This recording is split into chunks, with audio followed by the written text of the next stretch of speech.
है 1/12/90 का प्रातः क्लास। गीत है तुम्हें पाके हमने जहां पा लिया है।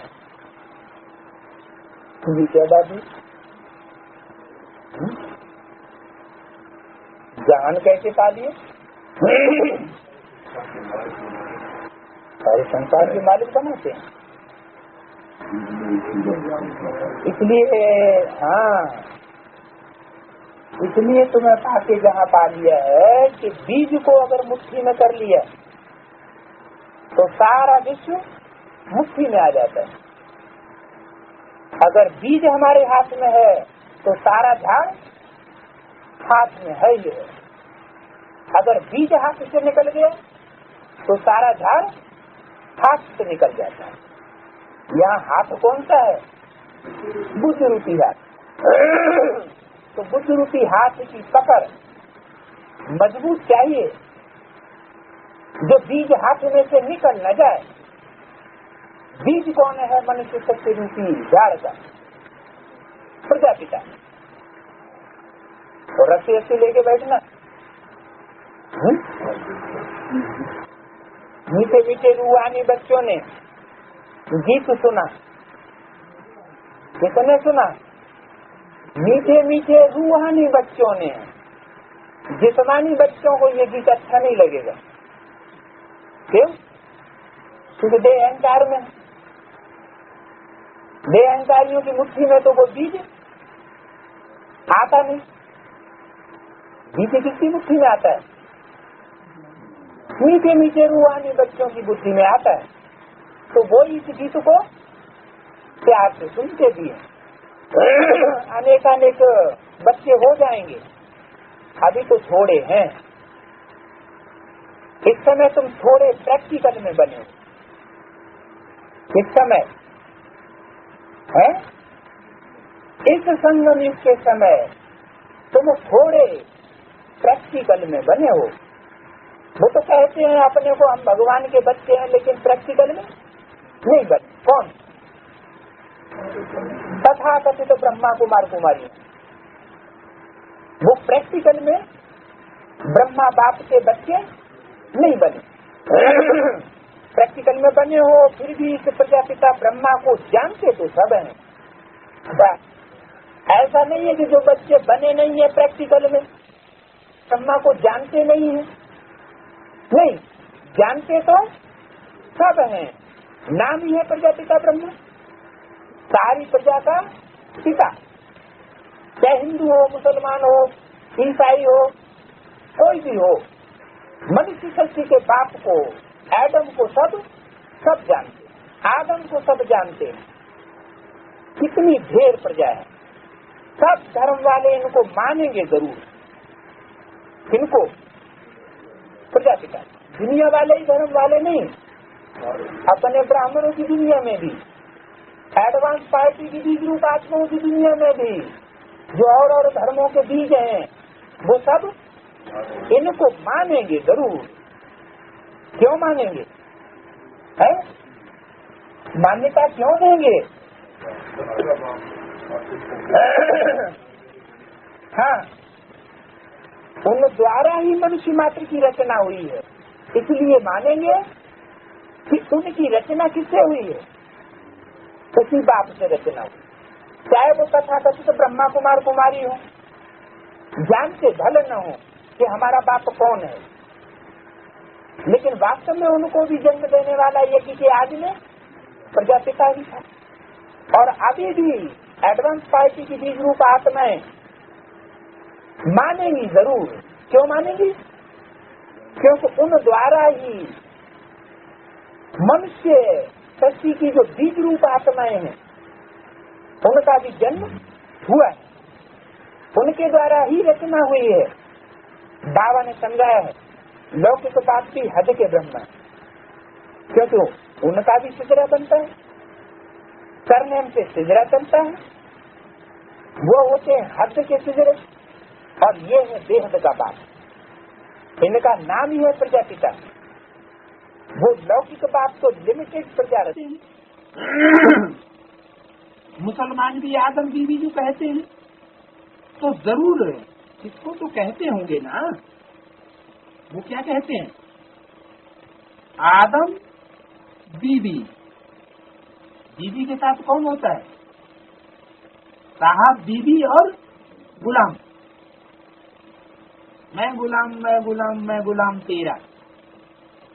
तो आदम और बीवी माना साहब और बीवी। जैसे सिख धर्म कहते हैं, जब साहब को तो सुख मिले। किसको सुख मिले?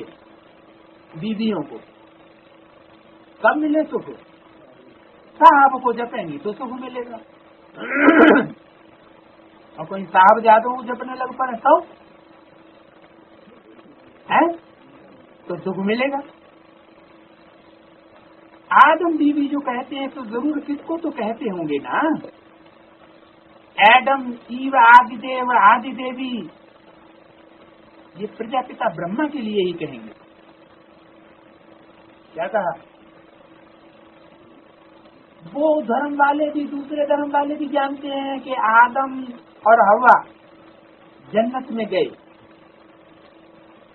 ये नहीं कहते हैं कि जन्नत में जाके उन्होंने जन्म लिया।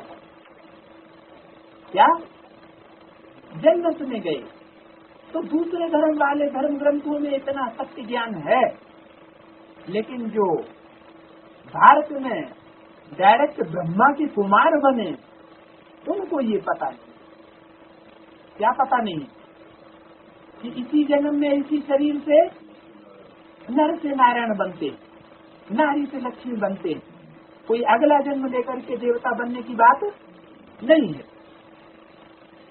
जो भी धर्म वाले हैं सब इनको मानेंगे।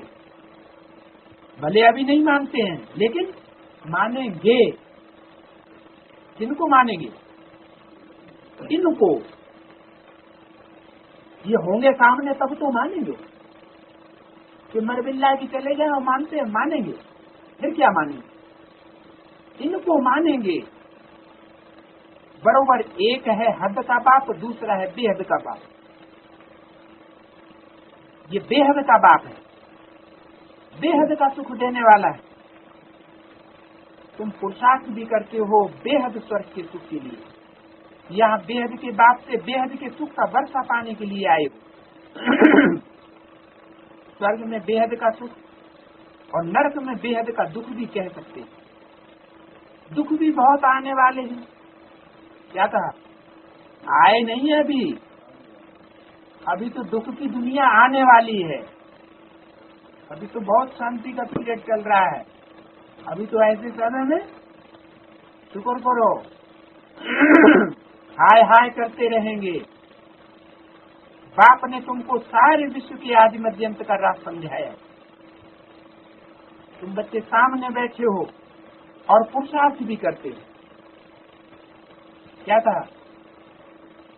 जिनको सारे विश्व के आदि मध्यंत का राह समझाया है वो कहाँ बैठते हैं? सामने बैठे हो। ये तो माता पिता दोनों हुए ना। किसके सामने बैठे हो? देखो, माता के सामने बैठने वाले बच्चे नहीं हो, हैं? सिर्फ पिता के सामने बैठने वाले बच्चे नहीं हो, लेकिन आदम बीवी, माता पिता दोनों के सामने बैठने वाले बच्चे हुए। इतने ढेर बच्चे हैं। बेहद के माता पिता से कभी कोई दुश्मनी रखेंगे? हद के माता पिता से कोई दुश्मनी रखते हैं तो बाप उनको झिंझी पाई भी नहीं देता। दरबदर होते रहते हैं क्योंकि उनका कोई धनी धोरी नहीं रहा। बच्चा जो बाप के कंट्रोल में हो। रचना अगर रचयिता के कंट्रोल में नहीं तो वो रचना नहीं। तो बेहद के माता पिता से कोई दुश्मनी रखेंगे क्या? है? नहीं रखेंगे। या तो रखेंगे नहीं, और अगर रखेंगे तो वो बाप के बच्चे है ही नहीं। वो है किसके बच्चे? माया, रावण के बच्चे। उनको फिर वर्षा मिल नहीं सकता। माता पिता से कितना सुख मिलता है। गाते भी हैं तुम माता पिता हम बालक तेरे, कहाँ का गायन है? जरूर संगम युग का गायन है। वो तथापि कथित ब्राह्मण किसको गाते हैं, किसको गाएंगे?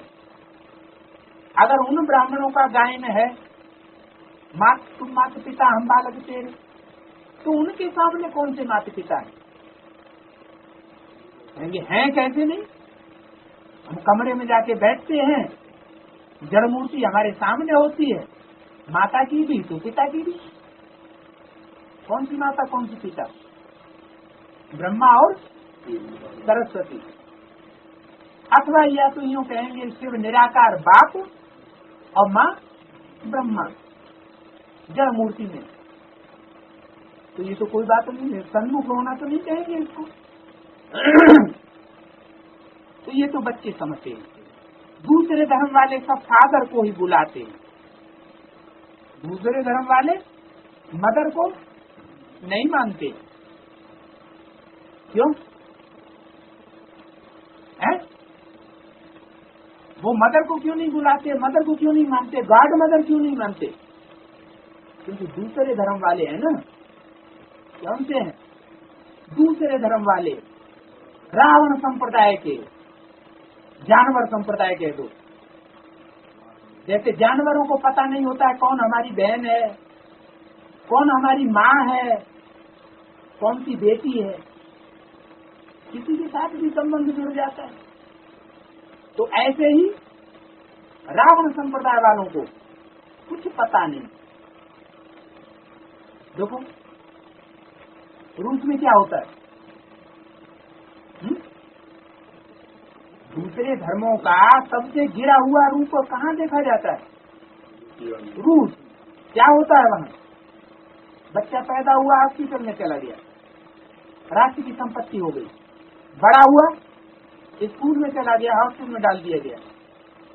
स्कूल की पढ़ाई पूरी हुई, ट्रेनिंग स्कूल में पहुंच गया, ट्रेनिंग पूरी हुई, हाँ राज्य की सेवा में लग गया। अब उस बच्चे को ना अपनी बहन का पता, ना अपनी माँ का पता। खुदा न खास्ता वो बच्चा 17-18 वर्ष का हो जाए, 17 दूनी 34 साल का हो जाए, और 17 साल की बहन हो या कोई कन्या, उसकी लड़की ही अपनी क्यों न हो, या माँ ही क्यों न हो। 17 साल की उम्र में माँ भी तो मिल सकती है कहीं, तो पहचानेगा? नहीं पहचानेगा। और कहीं माँ सुंदर हुई और उसका संपर्क हुआ, तो ये जानवर नहीं हुए तो क्या हुए? जानवरों और मनुष्यों में क्या फर्क रह गया? तो ये है विदेशी वाम मार्गी। भारतीय परंपरा ये नहीं है। दूसरे धर्म वाले सब फादर को ही बुलाते हैं, मदर को नहीं बुलाते। शूटिंग कहाँ होती है? संगम नहीं। जरूर बाप के बच्चे बनते होंगे, माँ को माँ कहते होंगे, बाप को बाप कहते होंगे, लिख करके भी देते होंगे, फिर साले मादर चोट बन जाते, बहन चोट बन जाते, बेटी चोट बन जाते। वो माता पिता नहीं कहेंगे। कौन? दूसरे धर्म वाले माता पिता नहीं कहेंगे, वो प्रवृत्ति मार्ग को मानने वाले नहीं हैं। सिर्फ यहाँ ही गाते हैं। कहाँ? भारत में ही गाते हैं, तुम माता पिता हम बालक तेरे। प्रवृत्ति लगती है क्या? नहीं सुधरेंगे। लिख लिख करके देते हैं, फिर ब्लफ देते हैं माता पिता। तुम बच्चे जानते हो हम पढ़ करके मनुष्य से देवता, कांटे से फूल बन रहे। क्या? परमात्मा की पढ़ाई पढ़ करके ऐसे कांटों से फूल बन रहे हैं। हम भी कांटे बन गए, कांटे बन गए, दुखदाई बन गए। माँ बाप का बच्चा घर में अगर कुपत्ता बन जाए, जैसा भारत के घरों में आज देखा जा रहा है, जो बाबा बोलते हैं कि भारत में घर घर में वैश्यालय बन चुका है, तो बाप क्या कहेगा? ऐसे बच्चे से तो मुआ भला। क्योंकि माता पिता को दुख देने वाला हुआ ना। तो हम भी पढ़ करके देवता मनुष्य से देवता बन रहे हैं, मनुष्य से देवता बन रहे हैं। मनुष्य मनन चिंतन करने वाले से फिर देवता बन रहे हैं। बाप खिवैया भी है, बागवान भी है, बाकी तुम ब्राह्मण सब अनेक प्रकार के माली, एक प्रकार के नहीं, अनेक प्रकार के माली हो। मुगल गार्डन का भी माली होता है ना, उनकी पगार भी कितनी अच्छी होती है। माली भी नंबर 12 है। यहाँ फिर मुगल गार्डन कौन सा है? बादशाह बगीचा, अरे वही मुगलों का बगीचा। मुंह गले, जिनके मुंह गल गए, माँ बाप की निंदा करते हैं तो मुंह क्या हो गए? गल गए। मुगल गार्डन का भी माली होता है ना, उस बताया। ये तो डायनेस्टीज है। सतयुग में भी डायनेस्टी होती है, तो द्वापर में भी डायनेस्टीज होती है। मुगल गार्डन का भी माली होता है ना, उनकी पगार भी कितनी अच्छी होती है। जी क्यों लगा दिया? हाँ, और दूसरों की तुलना में ये फिर भी गार्डन में बहुत अच्छे अच्छे फूल होते हैं, लेकिन देवी देवता सनातन धर्म जैसा गार्डन नहीं हो सकता। माली भी नंबर 12। कोई माली कितने अच्छे अच्छे फूल बनाते हैं। फूलों में एक किंग ऑफ फ्लावर भी होता है? कौन सा? फूलों का राजा। सतयुग में किंग क्वीन फ्लावर भी है ना। यहाँ भले महाराजा महारानी है, परंतु फ्लावर्स नहीं। कहाँ है? हाँ, महाराजा महारानी का लक़ब है कहने मात्र का, लेकिन वास्तव में वो फूल नहीं है। पतित बनने से कांटे बन जाते, रास्ता चलते चलते कांटा लगाकर भाग जाते हैं। पहले अच्छे रास्ते पे चलते हैं, फिर कांटा लगाया और ये भागे। कांटा माना दुख देना, अजामिल भी उनको कहा जाता है। जो बाप के बच्चे बनते हैं, माता पिता कहते हैं, लिख करके देते हैं, और फिर कांटा लगा के भाग जाते हैं। सबसे जास्ती भक्ति भी तुम करते हो। वाम मार्ग में गिरने वाले चित्र देखो, कैसे कैसे गंदे बनाए हुए। जगन्नाथपुरी में देवताओं के वाम मार्ग के चित्र दिखाए, कैसे कैसे गंदे चित्र बनाए हुए। देवताओं के ही चित्र दिए। वाह! हाँ, क्या देवता भी पतित होते हैं? कुछ किया होगा, फिर वो देवता हुए हैं? पुरुषार्थ में कई देवता होते हैं। अच्छा, फिर उनकी पूजा क्यों होती? अरे पूजा पवित्रता की होती है या पवित्रता की होती है? हाँ? वो संपूर्ण की स्टेट की ये निशानी है।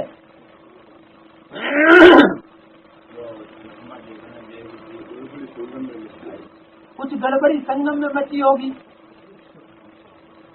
मोदी भाई कह रहे हैं कुछ गड़बड़ी संगम में मची होगी। गड़बड़ी, अरे भाई, एक भारतवर्ष में नियम बना हुआ है, गवर्नमेंट का नियम है कि कोई असली चित्र नहीं रख सकता, पब्लिक प्लेस में नहीं रखे जा सकते। अगर रखे जाए तो उसको पकड़ लिया जाए, रखने वाले को। लेकिन जगन्नाथ मंदिर में खुलेआम वो चित्र रखे हुए हैं, मूर्तियां रखी हुई हैं,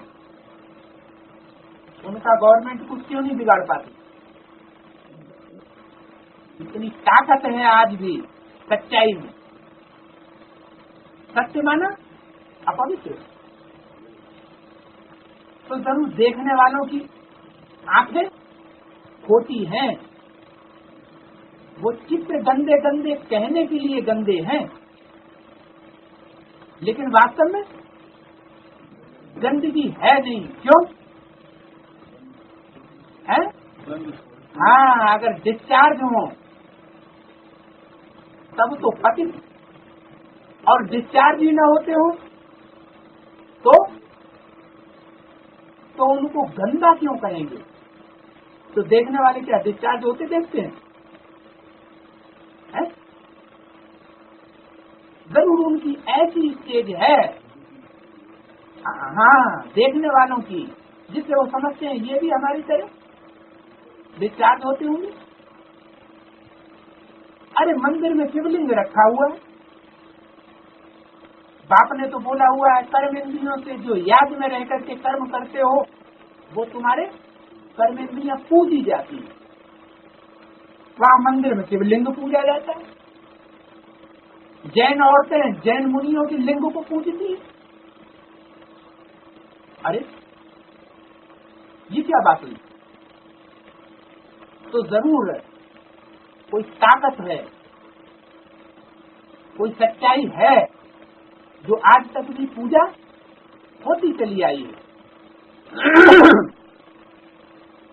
तो देवताओं के ही चित्र दिए हुए हैं, कोई राक्षसों के चित्र नहीं दिए हुए। तो मनुष्य कहते हैं देवी देवता भी विकार में जाते हैं। कौन कहते हैं? मनुष्य कहते हैं, भगवान नहीं कहते। जिनकी जैसी दृष्टि वैसी दृष्टि उनको दिखाई पड़ती है, तो वो कहते हैं क्या कि देवी देवता भी विकार में जाते। मानो स्वर्ग में भी विकार से संतान पैदा होती है, भ्रष्ट इंद्रियों से संतान पैदा होती है। तो उठता है कि चलो वो विकारी नहीं थे, फिर ये कर्म करने की क्या दरकार? ये कर्म व्यर्थ ही हुआ ना, वो करने की क्या दरकार रही है? सही बात है।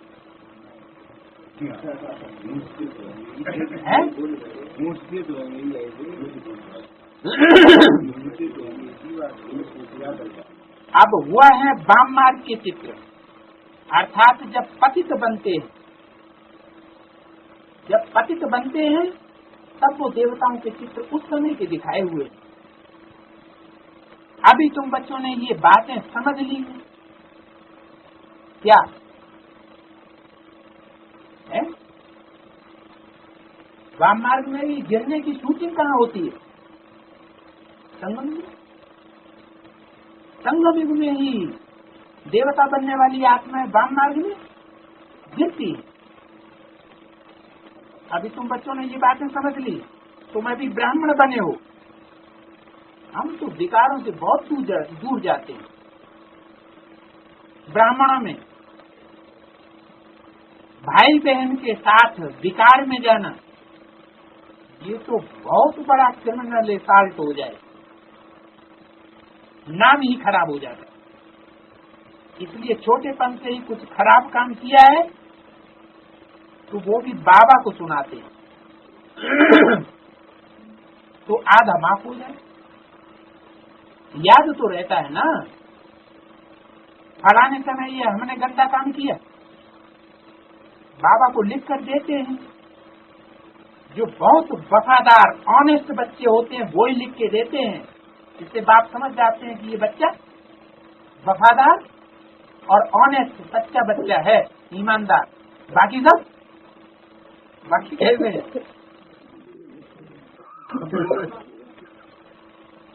वो बाबा को लिखते हैं,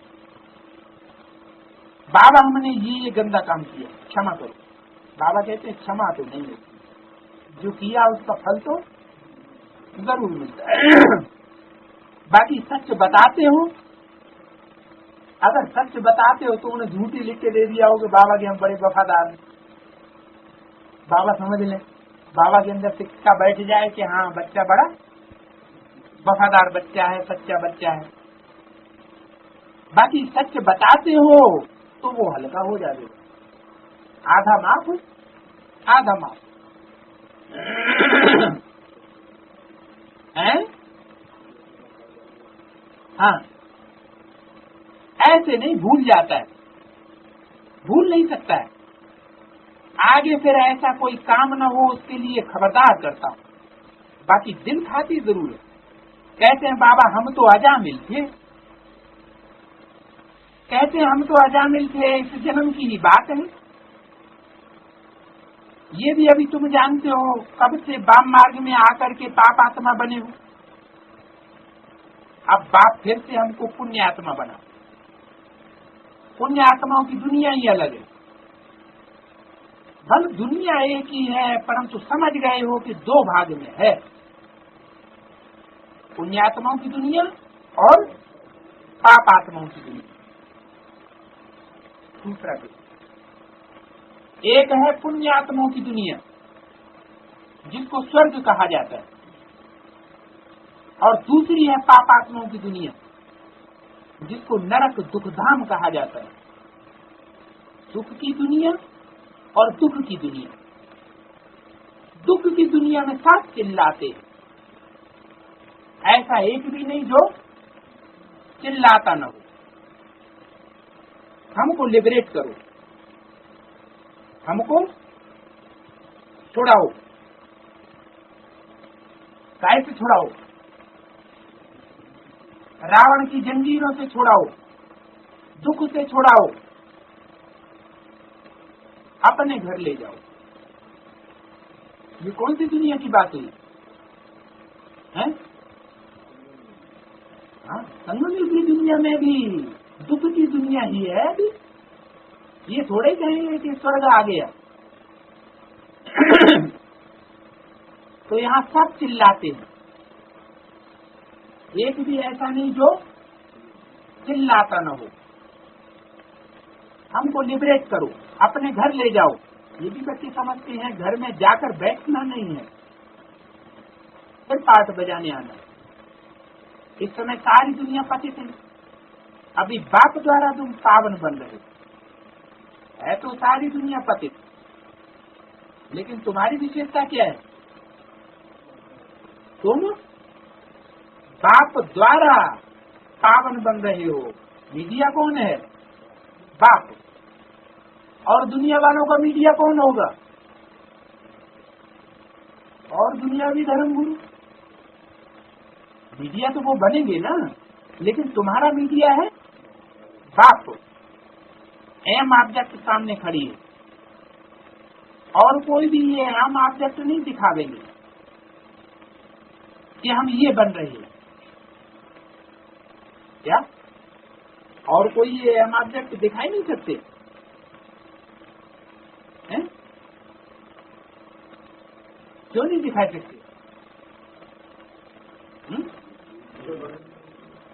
हाँ, जो खुद बनते ही नहीं है वो एम ऑब्जेक्ट कैसे दिखाए हम ये बनेंगे, हम ये डॉक्टर बनेंगे, या तो ये कहें कि हम अगले जन्म में बनेंगे, तब तो ठीक है। बाप कहते हैं बच्चे तुम ये थे अब नहीं हो। पूजी थे अब पुजारी बन गए, फिर पूजी बनने के लिए पुरुषार्थ चाहिए। बाप कितना अच्छा पुरुषार्थ कराते हैं, ये बाबा समझते हैं ना। हम ये प्रिंस बनूंगा, नंबर 1 में है ये, फिर भी हर वक्त याद नहीं है तो नंबर 1 में, लेकिन याद फिर भी नहीं। ओम ये है 25/2/91 की अगत्यवाणी। आज बाप दादा अपने सर्व स्वराज्य अधिकारी बच्चों को देख हर्षित हो रहे हैं, क्योंकि स्वराज्य अधिकारी वही विश्व राज्य अधिकारी अनेक जन्म बनते हैं। तो आज विशेष डबल विदेशी बच्चों से बाप दादा स्वराज्य का समाचार पूछ रहे हैं। हर एक राज्य अधिकारी का राज्य अच्छी तरह से चल रहा है। आपके राज्य चलाने वाले साथी, सहयोगी साथी सदा समय पर यथार्थ रीति से सहयोग दे रहे हैं कि बीच बीच में कभी धोखा भी देते हैं। जितने भी सहयोगी कर्मचारी कर्मेंद्रियां, चाहे स्थूल है चाहे सूक्ष्म है, सभी आपके आर्डर में हैं। सूक्ष्म कर्मेंद्रियां कौन सी होती हैं? मन बुद्धि,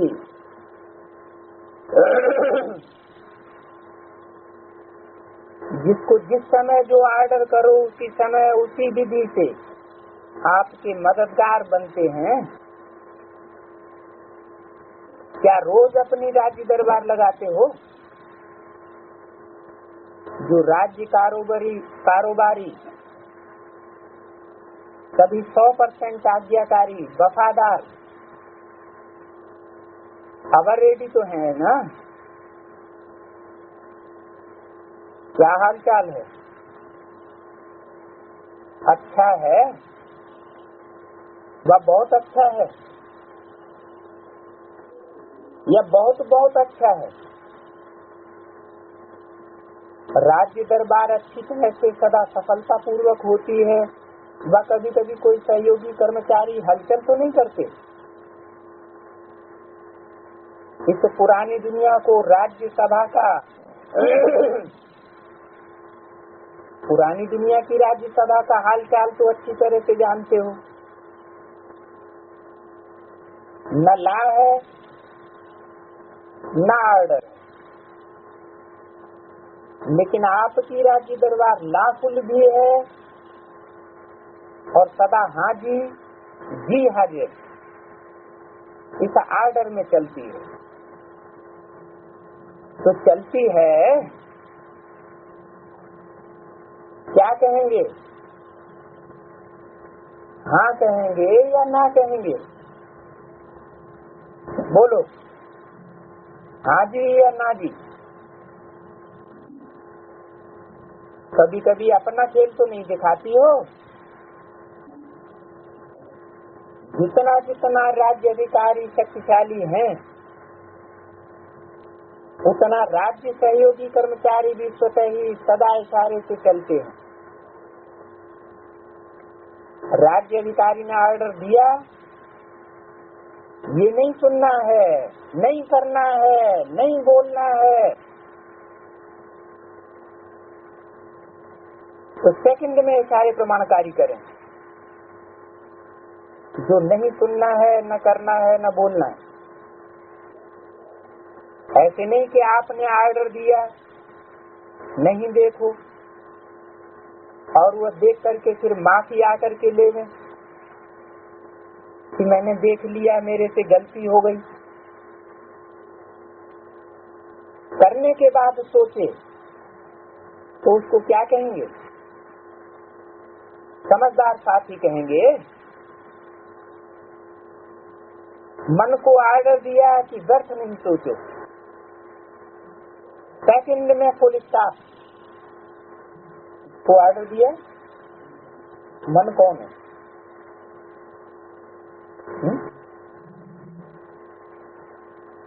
आत्मा की तो 3 शक्तियां हैं, मन बुद्धि संस्कार। फिर परमात्मा की कौन 3 शक्तियां हैं? मन रूपी ब्रह्मा, संकल्प शक्ति से सृष्टि रची, संकल्पों से सृष्टि ब्रह्मा की रची जाती है। तो ब्रह्मा हुआ मन रूपी घोड़ा, और शंकर बुद्धि रूपी तीसरा नेत्र, जजमेंट पावर। क्या राइट क्या रंग, कौन ऊंचा कौन नीचा। और तीसरी शक्ति है संस्कार शक्ति माना परिवर्तन शक्ति। तो मन को ऑर्डर किया कि व्यर्थ नहीं सोचो, सेकंड में फुल स्टॉप, तो 2 सेकंड नहीं लगनी चाहिए। तो इसको कहा जाता है युक्ति युक्त राज्य दरबार। सब इंद्रियों का हेड कौन है?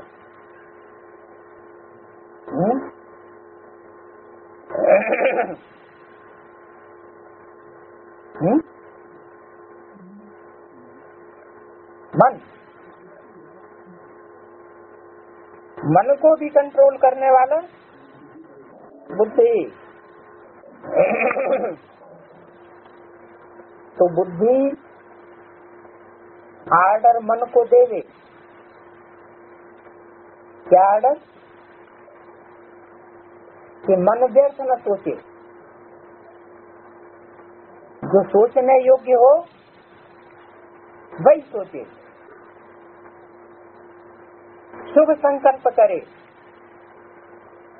अशुभ संकल्प न करे, तो सेकंड में फुल स्टॉप हो जाए, दूसरा सेकंड न लगे। तो हुई युक्ति युक्त राज्य दरबार। तो ऐसे राज्य अधिकारी बने हो, रोज अपनी राज्य दरबार लगाते हो कि जब याद आता है तब आर्डर देते हो। रोज चेक करो, दिन समाप्त होते अपने सहयोगी कर्मचारियों को चेक करो। अगर कोई भी कर्मेंद्रियों से व कर्मचारी से बार बार गलती होती रहती है तो गलत कार्य करते करते संस्कार पक्के हो जाते हैं। इसके कर्मेंद्रियों रूपी कर्मचारियों के संस्कार पक्के हो जाते हैं। इस बात के डिसऑर्डर के फिर चेंज करने में भी समय लगता है और मेहनत भी लगती है। क्यों? क्योंकि वो स्वभाव संस्कार पक्का हो गया। उसी समय चेंज किया और चेंज करने की शक्ति दी तो सदा के लिए ठीक हो जाएंगे। सिर्फ बार बार चेक करते रहो, ये रंग है, ये ठीक नहीं है, और उसको चेंज करने की युक्ति व नॉलेज की शक्ति नहीं दो तो सिर्फ बार बार चेक करने से भी परिवर्तन नहीं होता है। इसलिए पहले हर कर्मेंद्रियों को नॉलेज की शक्ति से चेंज करो। सिर्फ रंग है ये नहीं सोचो, लेकिन राइट क्या है और राइट पर चलने की विधि वो भी स्पष्ट हो। अगर सिर्फ किसी को कहते रहेंगे तो कहने से परिवर्तन नहीं होगा।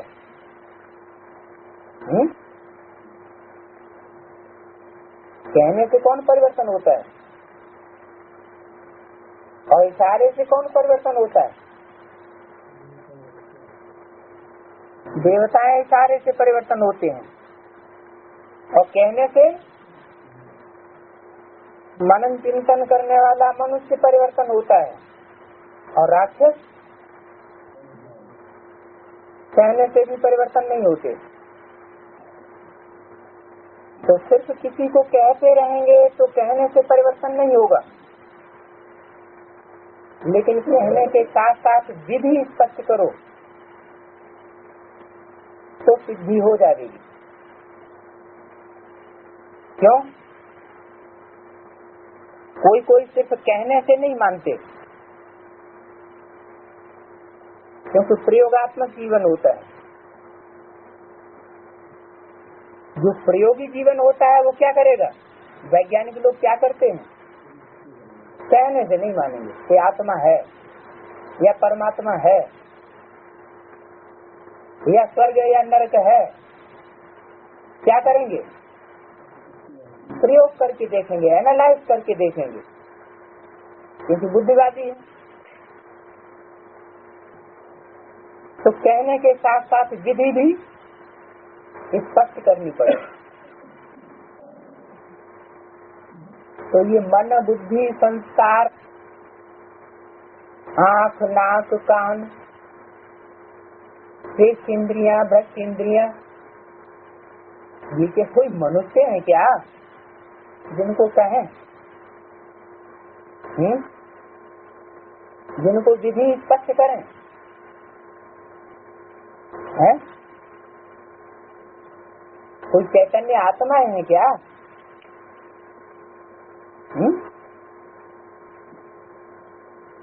5 इंद्रियां हैं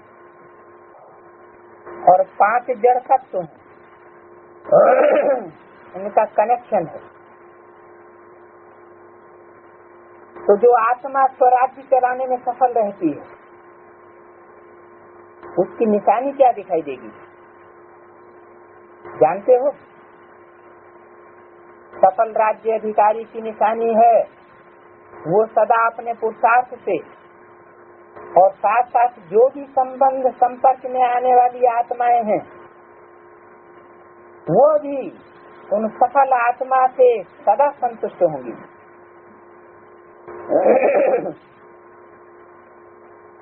क्या निशानी बताई? तो राज्य चलाने में जो आत्मा सफल होगी उसकी निशानी, उसके साथ जो भी संबंध संपर्क में आने वाली आत्माएं होंगी वो भी उस सफल आत्मा से संतुष्ट सदा होंगी और सदा दिल से उस आत्मा के प्रति शुक्रिया निकलता रहेगा।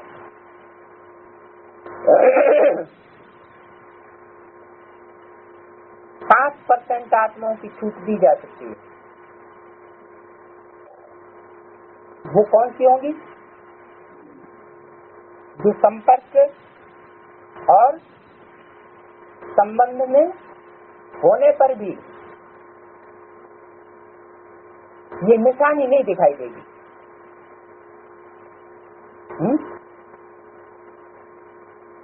वो कौन सी आत्मा होंगी? जो परीक्षा लेने के निमित्त बनी हुई होंगी। बाकी 95% उनसे ये निशानी जरूर दिखाई। सदा सर्व के दिल के साज से वाह वाह के गीत बजते रहेंगे, सदा उसके कानों में सर्व द्वारा ये संगीत वाह वाह का, शुक्रिया का सुनाई देगा। ये गीत ऑटोमेटिक है, इसके लिए टैप रिकॉर्ड बजाना नहीं पड़ता। उसमें तो थक जाते हो, किसमें? टैप रिकॉर्ड बजाने में। लेकिन ये टैप रिकॉर्ड स्वतः ही और सदा काल चलता रहता है। देखो, सुनने के लिए ये हेडफोन्स भी लगाते हो तो थक जाते हो ना। इसके लिए कोई साधनों की आवश्यकता नहीं है। ये अनहद का गीत है। कौन सा गीत बताया?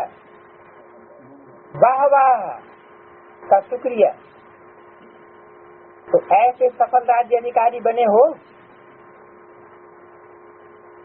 क्योंकि अब के सफल राज्य अधिकारी ही भविष्य में सफलता का फल, विश्व का राज्य प्राप्त करेंगे। जितनी अभी सफलता उतना ही विश्व में राज्य प्राप्त कर सकेंगे। अगर संपूर्ण सफलता नहीं, कभी कैसी सफलता होती है, कभी कैसी सफलता होती है, कभी 100% सफलता है और कभी सिर्फ सफलता है, लेकिन 100% नहीं। तो ऐसी राज्य अधिकारी आत्मा को विश्व के राज्य का तख्त और ताज प्राप्त नहीं होता, लेकिन वो रॉयल फैमिली में आ जाती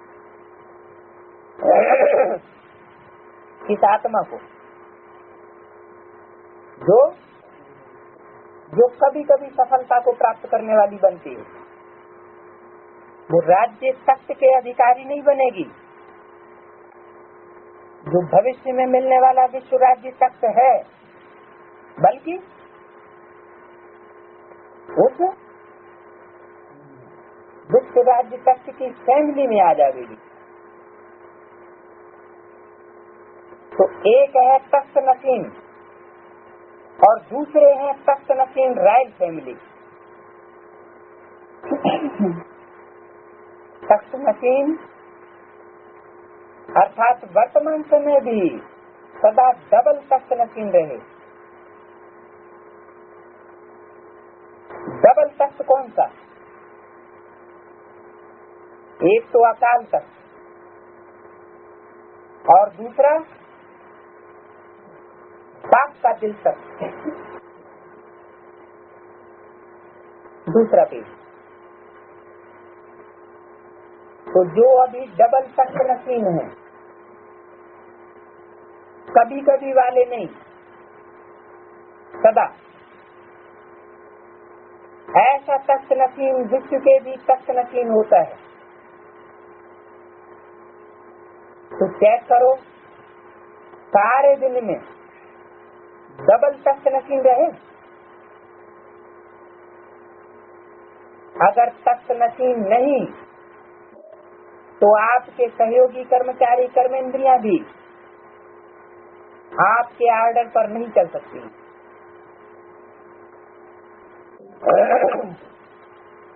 राजा का आर्डर माना जाता है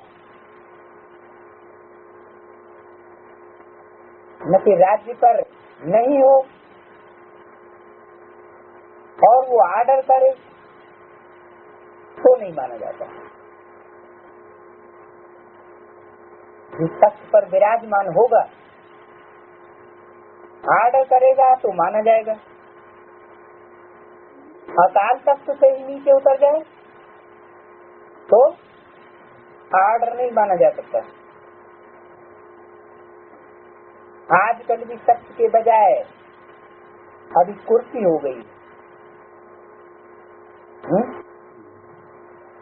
क्या फर्क होता है तख्त में और कुर्सी में?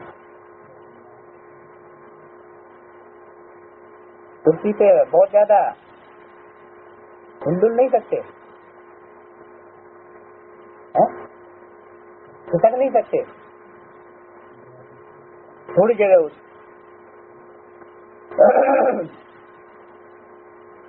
कुर्सी में होती हैं भुजाएं, तो भुजाओं को भी आराम रहता है। तो भूल गए। और तख्त पे भुजाएं तो होती नहीं, लेकिन कुर्सियां भी दो तरह की होती हैं, एक भुजाओं वाली और दूसरी बिना भुजा की भी होती है। लेकिन स्थान दोनों तरह की कुर्सियों पर थोड़ा होता है। तो आज तो तख्त खत्म हो गया, जो कि नहीं है। क्या तख्त लायक नहीं है तो तख्त तो गायब हो गया। अभी कुर्सी हो गई है। क्या कुर्सी?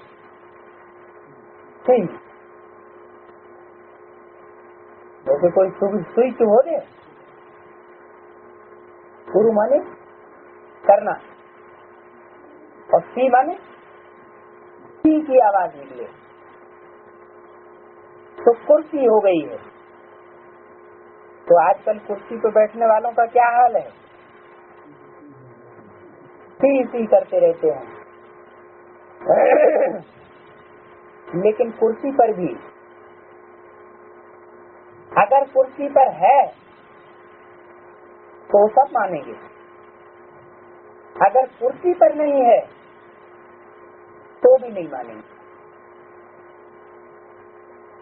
तो रिटायर हो जाता है तो कुर्सी तो गई, या कोई मिनिस्टर कुर्सी पे उतर जाता है या उतार दिया जाता है, तो फिर आर्डर उसका कोई नहीं मानता। लेकिन आप तो कुर्सी वाले नेता नहीं हो, आप तो अकाल तख्त नसीम के साथ साथ बाप के दिल तख्त नसीम भी हो। अकाल तख्त क्या होता है?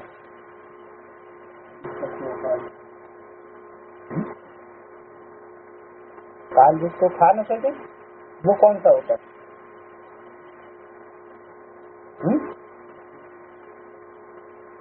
भकुति है अकाल तख्त।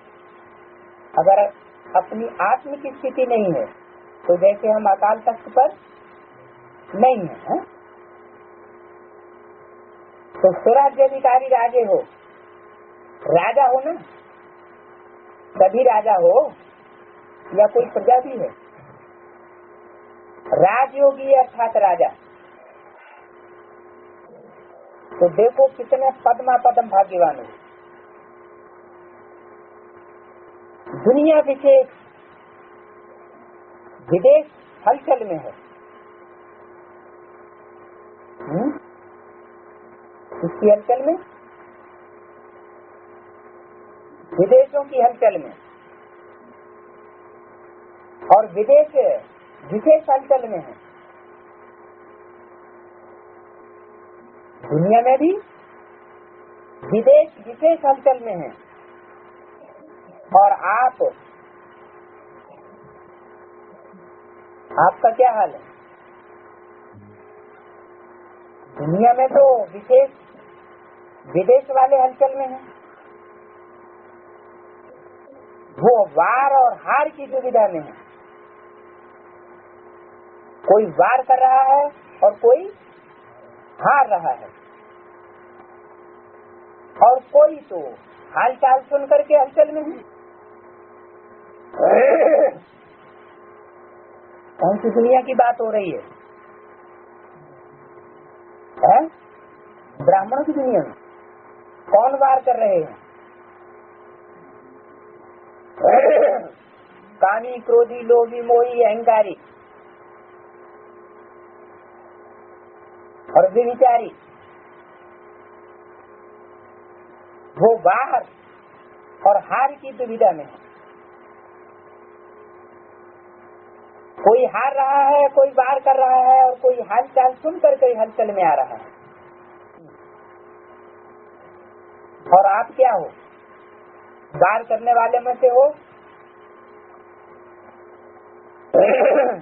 या हारने वाले में से हो, या सिर्फ हाल चाल सुन करके ही हलचल में आ जाते हो? वो है हार और वार की हलचल में, और आप हो बाप दादा के प्यार में। जो प्यार में है उनको न हार की चिंता है, न किसी पर वार करना है। वार करने की चिंता है। वार किस पर किया जाता है? जिससे आशंका होती है कि इससे हमको दुख होगा, परेशानी होगी। तो जब हार और वार के ही चक्कर में नहीं है तो सुनने से तो जरूर दूर ही होंगे। कौन? जो बाप के प्यार में। तो इसका मतलब क्या हुआ कि जो बाप के प्यार में नहीं है वो या तो हार के चक्कर में है या वार के चक्कर में, अथवा हार और वार के समाचार सुनकर के ही हलचल में आ जाते। तो तीनों में, हार, वार और हलचल, तीनों प्रकार की जो आत्माएं हैं उनमें ज्यादा पावरफुल कौन सी है और कमजोर कौन सी है? जो सिर्फ सुन करके ही अक्ल में आ जाती है वो तो बहुत कमजोर हो गई। जो वार कर रही है वो ज्यादा पावरफुल हो गई, और हार रही है वो तो कमजोर है ही। बल वार करने वाले का मुकाबला कर रही है, लेकिन हारना नहीं चाहिए। तो आप तो उन तीनों में से नहीं हो। क्यों? क्योंकि आप बाप के प्यार में हो, लगन में मगन हो। परमात्मा प्यार दूर दूर से खींच करके लाया है। कैसी भी परिस्थितियां हो, लेकिन परमात्मा प्यार के आगे परिस्थितियां आपको रोक नहीं सकती। परमात्मा प्यार बुद्धि की बुद्धिवान की बुद्धि बन परिस्थिति को श्रेष्ठ स्थिति में बदल देता है। प्यार किसके अंदर होता है? बुद्धिमान के अंदर या दिल वालों के अंदर? दिल वालों के अंदर प्यार होता है। लेकिन अगर बुद्धिमान भी है और वो प्यार को, दिल को भी महत्व देता है, तो दिल में भावना, श्रद्धा और विश्वास होता है। तो बाप के प्रति अगर प्यार पैदा हो जाए बुद्धिमान के अंदर, तो उसके लिए परिस्थिति श्रेष्ठ स्थिति में बदल जाएगी, कैसी भी विकराल परिस्थिति क्यों न हो। क्यों? क्योंकि बाप के बहुत से बच्चे भी बुद्धि का नशा रखने वाले बन गए, विदेशी बन गए। थे स्वदेशी, लेकिन स्वदेशी से विदेशी बन गए। तो अगर अब भी वो बुद्धि के अहंकार से कुछ पीछे हटकर बैलेंस के रास्ते में आ जाते हैं, तो अभी भी उनकी परिस्थितियां श्रेष्ठ स्थिति में बदल सकती हैं। किस बात से? परमात्मा प्यार से। डबल विदेशियों में भी देखो, पहले जब पोलैंड वाले प्रयत्न करते थे, असंभव लगता था। पोल की ईंट हो रही थी पहले, तो असंभव लगता था, और अब ईंट हो गई तो अभी क्या लगता है? पोल मानो पोल पट्टी कमजोरी। पोल कहाँ छुपी हुई होती है? सबसे जास्ती पोल पट्टी कौन से धर्म में?